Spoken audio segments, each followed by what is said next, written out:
నమస్తే. ఈరోజు మనతో చాలా విశిష్టమైన వ్యక్తి ఉన్నారు. 2 తెలుగు రాష్ట్రాలకి సంబంధించిన మెగా ఫ్యామిలీ అందరికీ ఈరోజు పండగ కానుంది. ఆవిడెవరో కాదు, ముద్దుగా అందరూ అంజనమ్మ అని పిలుచుకునే మన చిరంజీవి గారి తల్లిగారైన అంజనాదేవి గారు. అమ్మ నమస్తే. నమస్తే అండి. అమ్మ సినీ కళామ తల్లికి 3 స్టార్స్ని ఇచ్చారు. అదేవిధంగా 6 మళ్ళీ యువతరాన్ని ఇచ్చారు.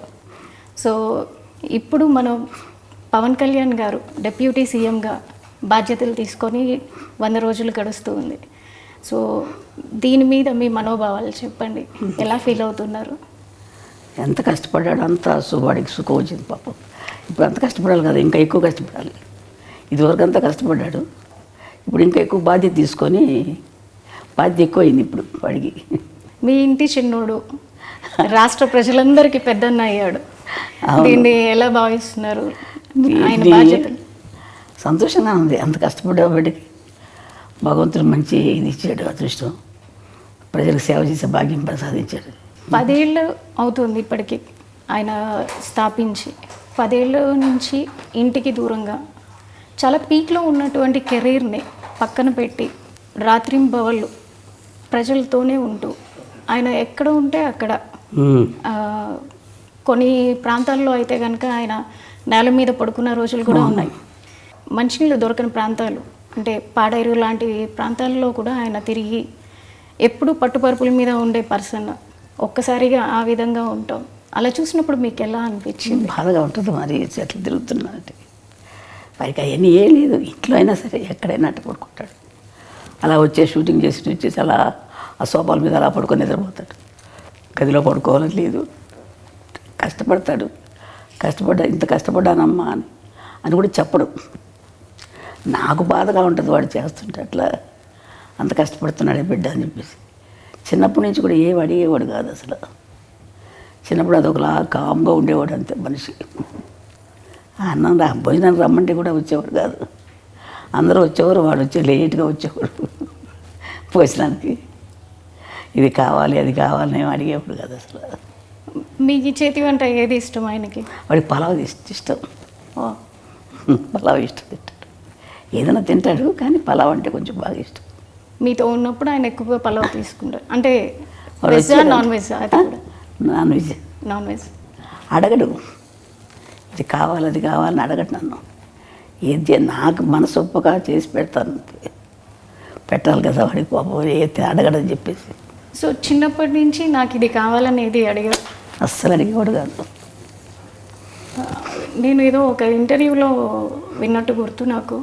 చిన్నప్పుడు ఏదో టీవీఎస్ అడిగాను, కొనిపెట్టలేదు, అందుకే ఇప్పుడు కంటిన్యూస్గా నేను బైకులు కొంటున్నాను అని. నిజమేనా? ఏమో మరి నాకు జ్ఞాపకం లేదు అసలు. ఈ మధ్యకాలంలో చూసుకుంటే ఎక్కువగా నరసింహస్వామి క్షేత్ర దర్శనలు, వారాహి దీక్షలు, అంటే అందరూ బాగుండాలని. అలాగే మొన్న వెంకటేశ్వర స్వామి క్షేత్రంలో జరిగిన లడ్డు వ్యవహారంలో కూడా దానికి ప్రక్షాళనగా ఆయనే ముందుగా ఒక దీక్షని శ్రీకారం చుట్టారు. ఈరోజు 11 రోజులు దీక్ష చేస్తున్నారు. సో దీనిపై మీరు ఏమంటారు? సంతోషంగా చేయటం మంచిదే కదమ్మా. అంత అదృష్టం కదా ఆయన. వెంకటేశ్వర స్వామి దీక్ష తీసుకున్నాడంటే వాడికి ఎప్పుడైనా ఇట్లా దీక్షలు తీసుకోవడం అలవాటు అయిపోయింది చిన్నప్పటి నుంచి కూడా. అయ్యప్ప స్వామి మాల వేసుకుంటాడు. నాకు నేను వెళ్దామంటే ఒకసారి నేను వెళ్ళాలి నాన్న అని చెప్పంటే నా కోసం అయ్యప్ప స్వామి మాల వేసుకున్నాడు. దర్శనం చేసుకొని వచ్చాం. వాడికి ఎప్పుడు చేసుకోవాలన్నా ఇష్టం పాప మా పైకి. సో చిన్నప్పటి నుంచి ఆయనకి దైవభక్తి. అలాగని దేవుడి దగ్గర ఊరికి దండాలు పెట్టేసి పూజలు ఏం చేసేవాడు కాదు. వాళ్ళ నాన్నగారు పూజ చేసినా కానీ ఏదో కాస్త ప్రసాదం తీసుకునేవాడు తప్ప వాడందరికీ వాడు ఎక్కువ పూజలు చేసేవాడు కాదు. ఇప్పుడు కొంచెం పెద్ద అయ్యాక తను పూజ చేసుకుంటున్నాడు. యోగ నరసింహస్వామి గుడి అని విన్నాము. పవన్ గారి అన్నప్రసన్న కూడా అక్కడే జరిగింది. అక్కడే జరిగింది. దానికి సంబంధించి వివరాలు చెప్తారా? మేము తిరుపతి దర్శనానికి వెళ్ళాం. నేను మా వారు మిగతా పిల్లలందరూ తీసుకొని వెళ్ళాను. వెళ్తే అప్పుడు 6 నెలలు కరెక్ట్గా జరిగింది. ఆ రోజుకి వచ్చింది. 6 నెలలు వచ్చింది కదా, ఇక్కడే అన్నప్రాసన చేసేద్దాం అనిపించింది నాకు మనసులో. ఆయన దగ్గర ఎప్పుడూ ఒక కత్తి ఉంటుంది. ఈయన పోలీస్ ఆయన కదా, కొంచెం పోలీస్ డిపార్ట్మెంట్. అందుకే ఇంతకు చిన్న కత్తి ఉంటుంది.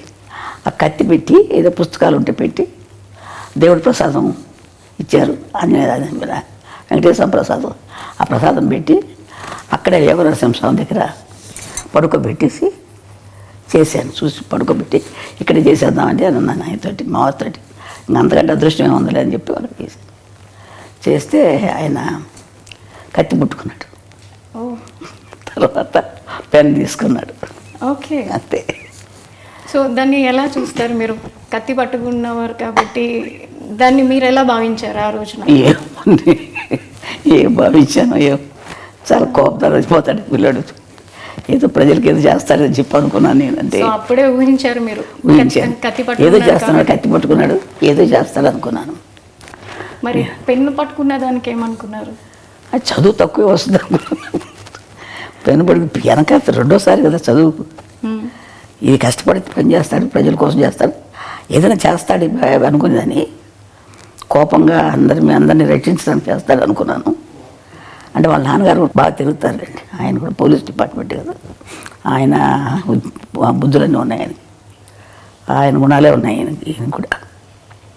కొంచెం తిరగటం, కోపం అన్నీ ఉన్నాయి. ఆయన కూడా అట్లా తిరిగేవారు. ఆయన ప్రభావం ఆయన మీద చిన్నప్పటి నుంచి ఉండేదా? చిన్నప్పటి నుంచి వాళ్ళ నాన్నగారితో బాగా ఎక్కువ ఉండేవాడు. అటాచ్మెంట్ ఎక్కువ. లాస్ట్ కదా వాళ్ళ నాన్నగారు లాగా ఉంటాడు, బుద్ధిగా. ఎక్కువ తిండి గురించి కానీ ఎక్కువ మాట్లాడు, మితంగా మాట్లాడతాడు, మితభాషి. అందుకని వాళ్ళ నాన్నకి ఇష్టం ఎక్కువ కంటే ఎక్కువ. అంటే అలాగని వాళ్ళ మీద లేకుండా లేదు. వీడు కొంచెం కామ్గా ఉంటాడు ఇంట్లో కూడా, ఎవరితో ఎక్కువ మాట్లాడేవాడు కాదు. మాట్లాడితే మా చిన్నమ్మాయి, లాస్ట్ అమ్మాయి కొంచెం దగ్గర, అందుకని దాంతో మాట్లాడేవాడు ఎక్కువ. చిన్నప్పటి నుంచి పవన్ కళ్యాణ్ గారు పుస్తకాలు ఎక్కువగా చదువుతూ ఉండేవాళ్ళ? ఎక్కువ స్కూల్కి వెళ్ళేది ఒకరు లేదు. కొంచెం ఇంటర్మీడియట్ 10th క్లాస్కి 8th క్లాస్కి వచ్చేటప్పుడు వాళ్ళ అన్నయ్య క్లాస్ మేము లైబ్రరీ ఉంటే బుక్స్ లైబ్రరీ, ఆ బుక్స్ చదువుకుంటూ ఉండేవాడు, ఎక్కువ చదివేవాడు. ఎందుకు ఎక్కడికి వెళ్తే చదువుతున్నానమ్మా అనుకునేవాడు, అనేవాడు అంతే. ఆ తర్వాత పెద్దయ్యాక కూడా అదే బుక్స్ అదే అలవాటు వచ్చేసింది. ఇప్పటికి కూడా పుస్తకాలు ఇంట్లో పెట్టుకొని, చాలా పెద్ద పుస్తకాలు. వాళ్ళ నాన్నగారు కొంచెం చదివేవారు పుస్తకాలు. అవి వాళ్ళ నాన్నయ్య అలవాటు అయిపోయి బాగా అది ఎక్కువ చదువుతూ ఉంటాడు. తర్వాత నాకు తెలియదు ఎన్ని పుస్తకాలు ఉన్నాయి. మొన్న చూస్తే నేను ఇంట్లో ఇన్ని పుస్తకాలు ఉన్నాయి, ఎక్కడ అవన్నీ చదివి అందుకని ఇంత ఇది వచ్చిందే వీడికి ఆలోచన అనుకున్నాను నేను. చిన్నప్పుడే అనుకున్నారా పెద్దయ్యాక ఏమవుతారు అనేది? నేను అంత ఆలోచించలేదమ్మా, ఊహించలేదు. ఇలా అవుతారని అయితే అస్సలు అనుకోలేదమ్మా. నేను ఎవరి గురించి నేనేమో అనుకోను. వాళ్ళ అదృష్టాలను బట్టి జరుగుతుంటుందమ్మా. ఇంట్లో ఎక్కువ ఎవరితో అటాచ్మెంట్ ఉంటుంది? చిరంజీవి గారితో. ఆయన చిన్నప్పుడు వాళ్ళ అన్నయ్య బాగా దగ్గర తీసేవాడు, చిన్నపిల్లడు. ఇప్పుడు ఎక్కువ ఈ చిన్నవాడు కదా, ఆయన ఎత్తుకొని ఫోటోలు తీసుకోవడం, వాళ్ళ అన్నయ్య తమ్ముడిని చాలా జాగ్రత్త బాగా చూసుకునేవాడు. తమ్ముడు అంటే పెద్ద ఆయన. అట్లాగే పెద్ద అయినా కానీ వాళ్ళ అన్నయ్య వదిన ఇప్పటికీ వాళ్ళ అన్నయ్య వదినతో. అంటే మేము నెల్లూరులో ఉండేవాళ్ళం, మా వారికి జాబ్ అక్కడ. ఇంకా అందుకని మాకు ట్రాన్స్ఫర్లు అయ్యాయి. అందుకని పిల్లలు చదువులు సరిగ్గా ఉండవని చెప్పేసి నేను తీసుకెళ్ళిపోతానమ్మా అన్నాడు మా పెద్ద అబ్బాయి. కళ్యాణ్ బాబు తీసుకెళ్తాను, అక్కడ చదివిస్తానని. అందుకని పంపించాను మెడ్రాస్కి. కళ్యాణ్ గారికి మీరు అన్నప్రసన్నప్పుడే పేరు పెట్టి ఉంటారు కదా, చిన్నప్పుడు పెట్టిన పేరు పవన్ కళ్యాణ్ అయినా? లేదు, కళ్యాణ్ కుమార్ అని పెట్టాం, శ్రీ కళ్యాణ్ కుమార్ అని పెట్టాం. ఆ తర్వాత పవన్ అని ఎవరో పెట్టారంట, నాకు తెలియదు అది. ఇప్పుడు అన్నప్రసన్న చేసినప్పుడు మీరు ఖచ్చితంగా ఏదో సాధిస్తాడు అని అనుకున్నారు కదా. 10 ఏళ్ళు అవుతుంది పార్టీని స్థాపించి. దానికన్నా ముందు ప్రజారాజ్యంలో అన్నగారితో ఉంటూనే అక్కడ యూత్ వింగ్ చూస్తూ అప్పుడు ప్రజల్లోనే మమేకమై ఉన్నారు. అప్పటికే ఆయన సినిమాల్లో ఒక చేస్తున్నారు, కొంచెం ఎదుగుతూ ఉన్నారు. అంటే మళ్ళీ పార్టీల వైపు మొగ్గుతున్నప్పుడు మీరు ఎలా భావించారు? నాకు ఎందుకు ఈ పార్టీలో మనకి సినిమాల్లో చేసుకుంటే బాగుంటుంది కదా అనిపించింది నాకు. అనిపించిన తర్వాత వాడి ఇష్టం, మనం ఏం చెప్పగలం. అవి చేస్తానమ్మా, ఇది చేస్తానని. సో మీరు వాదించారా అప్పట్లో? వాదించలేదు, నేను ఎక్కువ వాదించను అసలు. వాడి ఇష్టం, వాళ్ళు పెద్దవాళ్ళు అయిపోయారు, వాళ్ళ ఆలోచనలు వాళ్ళకు ఉంటాయి కదా. మనకి పెద్ద నాలెడ్జ్ ఏముంటుంది, వాళ్ళకున్నంత ఉండదు కదా మనకి మాకు అని చెప్పి నేనేం ఎక్కువ వాదించేదాన్ని కదా. అడిగేదాన్ని, నాన్న సినిమాలు చేసుకోకూడదా, ఎందుకు ఇది మనకి ఇదంటే, ఏ లేదమ్మా అది ఇది అన్నీ చేసుకుంటాను. సో కొన్ని ఇంటర్వ్యూల్లో చిరంజీవి గారు కూడా ఒకానొక టైంలో ఏమైపోతాడో, కళ్యాణ్ గారు ఎక్కువగా పుస్తకాలు చదవడం, ఎక్కడన్నా ఏదైనా చిన్న అన్యాయం జరిగినా దాని వైపు ఆయన మొగ్గు చూపడం, ముందు తూపుతాడు దాన్ని. అది చూసిన తర్వాత నేను ఒకానొక టైంలో ఎక్కడ ఒక రెబల్ అయిపోతారో అని భయపడిన రోజులు కూడా ఉన్నాయి అన్నారు. సో మీరు కూడా అట్లా ఏమన్నా? నేను లేనప్పుడు దగ్గర లేను, మేము నెల్లూరులో ఉండేవాళ్ళు, మాకు తెలియదు, అది వాళ్ళ అన్నయ్యకి తెలుసు. సో ఇప్పుడు ఎట్లా చూస్తున్నారు అంటే ఈ 10 years ఫ్యామిలీని వదిలేసి ఆయన ఉండి కష్టపడి ఇప్పుడు డిప్యూటీ సీఎంగా ఉండి వచ్చిన వెంటనే ఆయన మార్క్ ఎక్కడైనా చూపిస్తారు. మొన్న వరదల్లో చూసుకుంటే కనుక వచ్చిన రోజే ఆయన వచ్చిన వెంటనే ఇమ్మీడియట్ యాక్షన్ చూపించారు. వచ్చాను, తను పని చేసుకున్నారు. అట్లాగే ఎన్నైతే మనకి పంచాయతీలు ఉన్నాయో ప్రతి పంచాయతీకి డబ్బు అందాలన్న ఉద్దేశంతో ఆయన పంచాయతీలకి డైరెక్ట్గా అమౌంట్ని డొనేట్ చేయడం జరిగింది. సో ఆయన మార్క్ ప్రతి చోట కనిపిస్తుంది పొలిటికల్గా. ఇంతకుముందు మీరు చాలామంది రాజకీయవేత్తలను చూసుంటారు, ఇప్పుడు ఆయన చేస్తున్న విధానాన్ని చూస్తున్నారు, అది మీకు ఎట్లా అనిపిస్తుంది? మా అబ్బాయి మంచి పని చేస్తున్నాడు అనిపించింది నాకు. వాడు ప్రజలు సేవ చేస్తున్నాడు, చాలా సంతోషం. ప్రజలకు సేవ చేయాలి కదమ్మా, మనకున్నది మనం తింటాం కాదు కదా, నలుగురు పెడితేనే కదా మంచిది, సహాయం చేస్తేనే కదా.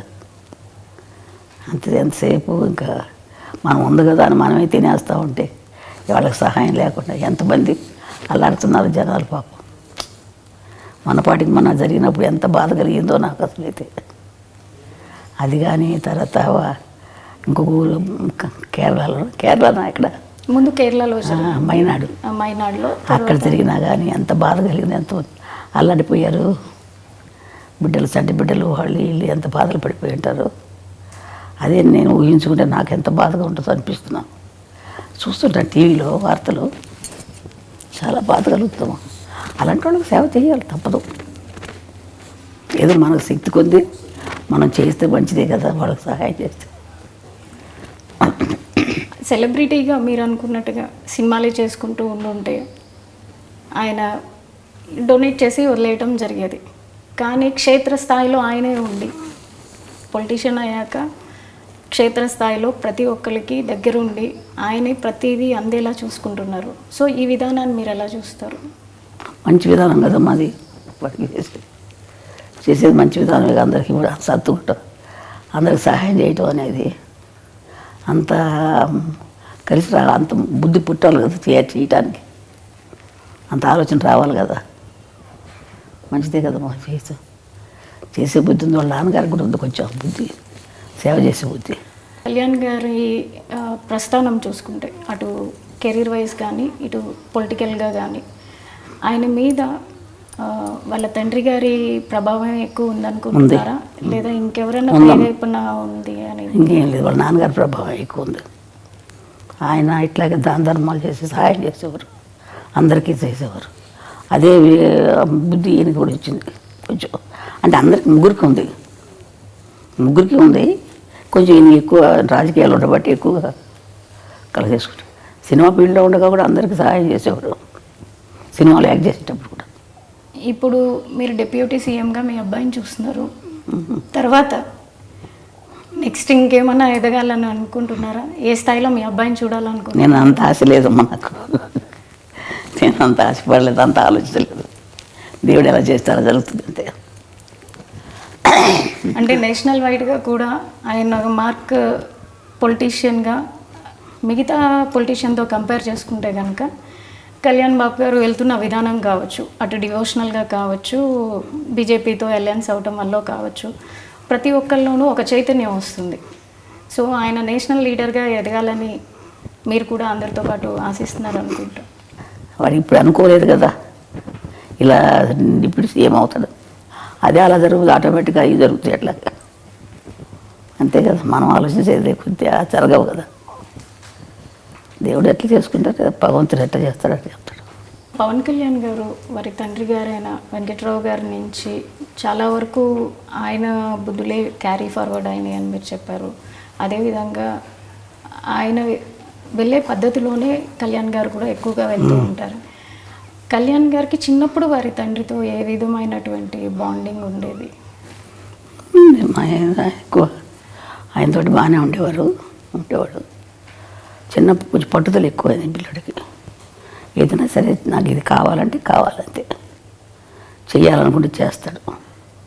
ఆ పట్టుదల ఉంది. ఒకసారి మా అమ్మగారు ఊరు మా మొగల్తూరు, వెస్ట్ గోదావరి మొగల్తూరుకి ఆయన నేను తీసుకెళ్తానని చెప్పి ఆయన వెళ్తున్నారు. మా అమ్మ వాళ్ళ ఇంటికి వెళ్తుంటే ఈయనకి రమ్మని చెప్పారు. అందరం వెళ్దాం అనుకుంటే ఆ రోజు ఇంకెందుకులే ఇప్పుడు వెళ్తాం అని చెప్పేసి మానుకోవాల్సి వచ్చింది. ఏదో కొంచెం కారణాల వల్ల మానుకున్నా అంటే, కాదు నాన్న వెళ్ళాల్సిందని చెప్పి పట్టుబట్టాడు. చెప్తుంటే ఈయనేవాడు కాదు, మొండికి ఎత్తేసేవాడు. వెళ్ళాలి, తప్పదు నాన్న, తీసుకెళ్తాను. వద్దురా నాన్న తర్వాత వెళ్దాం మనం అంటే ఇన్నే వచ్చి అమ్మ కొట్టారు. కొట్టిన తర్వాత అప్పుడు మానేశాడు. పట్టుదల ఎక్కువ చిన్నప్పటి నుంచి కూడా. ఇది చేయాలంటే చేసేసేవాడు అంతే. మరి మా ఫోన్లే ఎందుకులే నువ్వు ఊరుకోడు. ఇప్పుడు అదే పట్టుదల వచ్చింది అడుగు. ఏదైనా చేయాలని కూడా చేస్తాడు. అదే పట్టుదల ఇప్పుడు ఈ స్థాయికి ఆయన రావడానికి కారణమవుతుందని మేము కూడా అంతే నమ్ముతున్నాం. ఇప్పుడు చంద్రబాబు నాయుడు గారు జైల్లో ఉన్నప్పుడు కూడా ఆయన ఫ్లైట్లో రానినప్పుడు బై రోడ్ వచ్చారు. బై రోడ్ ఆపినప్పుడు కూడా ఆయన అక్కడే రోడ్డు మీద పడుకున్నప్పుడు చాలా బాధ కలిగిందమ్మా. ఎందుకు ఈ బాధలని మనకు అనిపించేసింది. రోడ్డు మీద పడుకున్నాడు కదా, అబ్బా చాలా బాధ కలిగింది నాకు. ఎందుకు ఈ బాధలు, ఆ రోడ్డు మీద అలా పడుకోవాలా అని అనిపించేది. రాదు కార్లలో ఇచ్చేవాడు కాదు, నడిచి వెళ్ళేవాడు. అవును. కానీ సక్సెస్ చూసాక ఎట్లా అనిపించింది? ఆనందం, సంతోషంగా ఉంటుంది. అవన్నీ వాడి కష్టానికి తగ్గ ఫలితం జరిగింది. భగవంతుడు మంచి ఫలితం ఇచ్చాడు అని చెప్పి అనుకుంటాడు.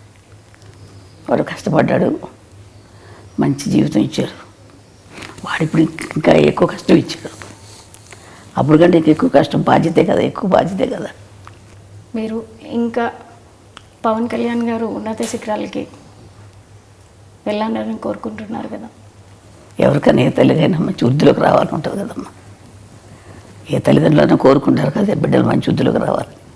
అదేవిధంగా నాకు కూడా ఉంది, బిడ్డలు మంచి వృద్ధిలోకి రావాలి, బాగుండాలని. అదే నేను కూడా కోరుకుంటున్నాను ఆ విధంగానే. సరే అమ్మా, థ్యాంక్ యూ సో మచ్. మీ సమయాన్ని మాకు ఇచ్చి తల్లి పవన్ కళ్యాణ్ గారి గురించి తెలియని విషయాలన్నీ మాకు తెలియజేసినందుకు ధన్యవాదాలు. సరే తల్లి.